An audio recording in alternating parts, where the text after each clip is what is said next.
Hey everybody. I just wanted to show, I was getting these things posted. I got all these little designs finished, and I'll go over this. And when I turn this on, and what you'll notice is the laser down here will come on, and there's a laser inside that'll come on. This is a simplified version. Now, as you see, that laser goes straight to a single sensor.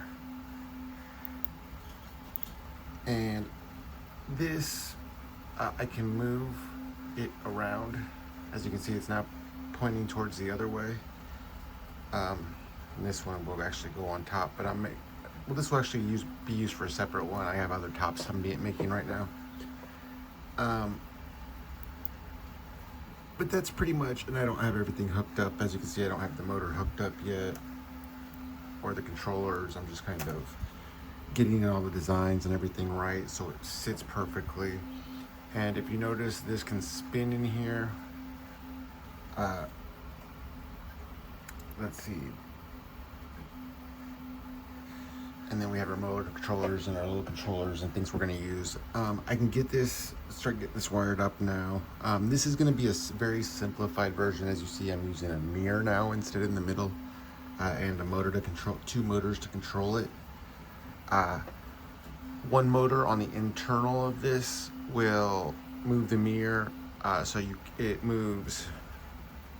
If you can see it now, it can kind of spin it around along this axis, and then the other one will spin it along the other axis, which is this motor down here, and that will spin the whole mirror along its axis. And then I'm gonna have to rewire this and get all this set up.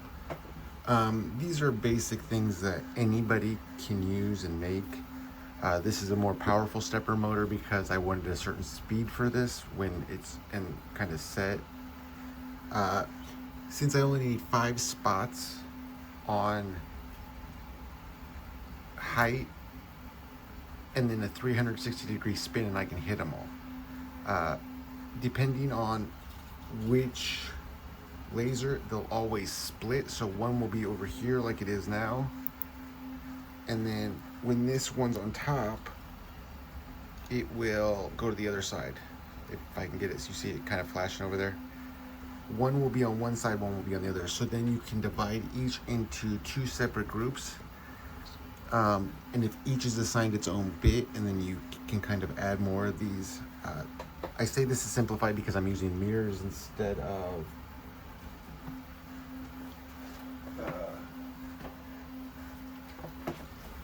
the specific lab materials I got for this. These are the ones I was demonstrating in other videos that kind of react with magnetic fields.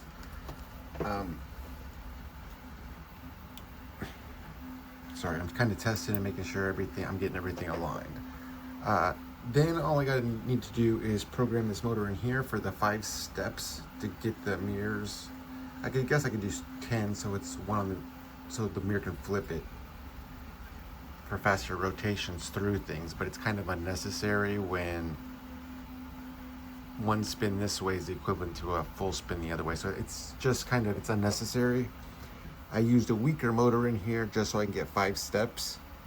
The reason I made this one was to show that down here, there's a little piece for it. All you do is attach a spring. It'll keep a tension to keep the mirror kind of flat. And on the other one, you'll see there's like a little groove and a hole, and then another hole, and then inside you'll have a place for a motor. I don't know if you can kind of see all that. And see, this is where it'll feed the wire, and it's got a little groove there for it. Over on this side, it's got a little thing for a hook for a spring, so it'll keep it tension. And when you pull the string down, it'll move the mirror side to side.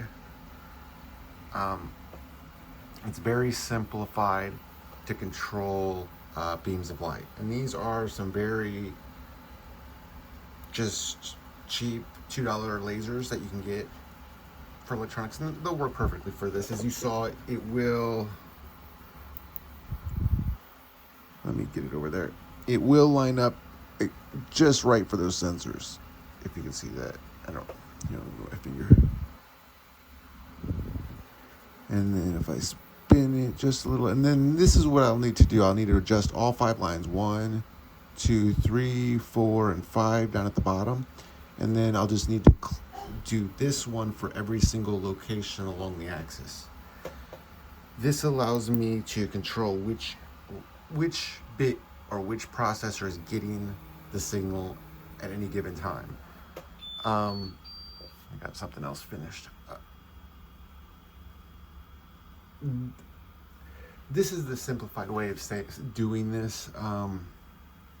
This doesn't really need anything but your typical stepper motors to control this, and it's very easy to control. Just like I explained, it'd be like a robot, almost an arm movement in a robot with 2 axes.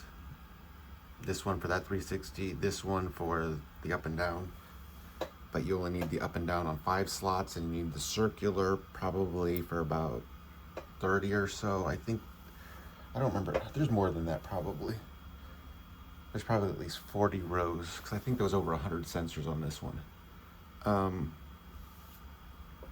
But then this gives you a look at, it's just a simple base, and I made it for this.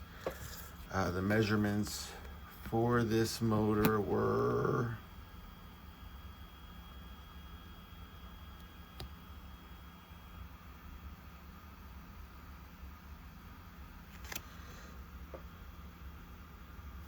let me see.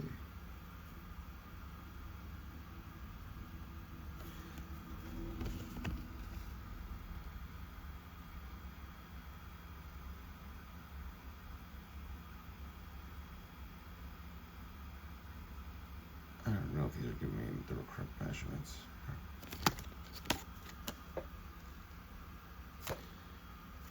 Anyway, when you get the base, you can adjust this. Here, let me take it off this stand real quick.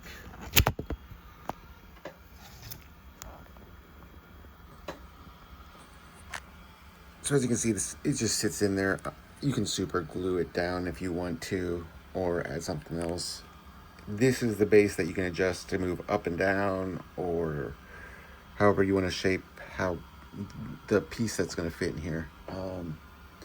I don't have another base that I can show you, but there's like little grooves in there to hold it from spinning and from moving. Even a double-sided tape sitting there will be enough. You're not really using any force, it's just trying to keep everything aligned.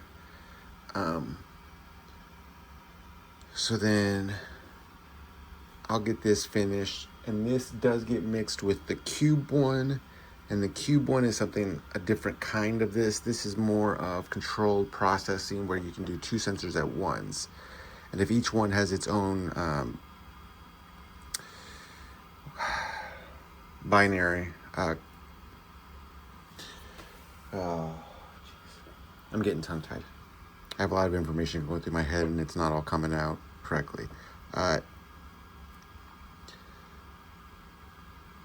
If you assign each one a different binary string, you can get, every time you're connecting 2.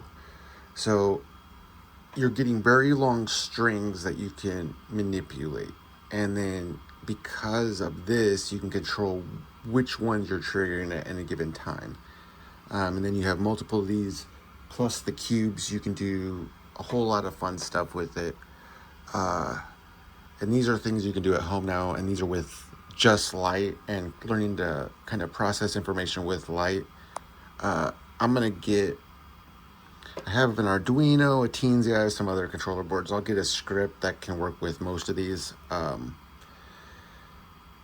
The motor I have in here, I don't know if you can see it, is just like a regular stepper motor in there, and it has the string goes through that loop. I haven't tied it yet, so I can do this manually while I'm still setting all this up. I have to wire each of these sensors to a different bit string. That's where that'll all come in. When I do this, the full demonstration will be, I'm thinking I can put in some, I want to put in some kind of like LEDs or controllers that tell you what binary string's going through. I'm going to continue this in another video. I've almost hit my 10-minute mark.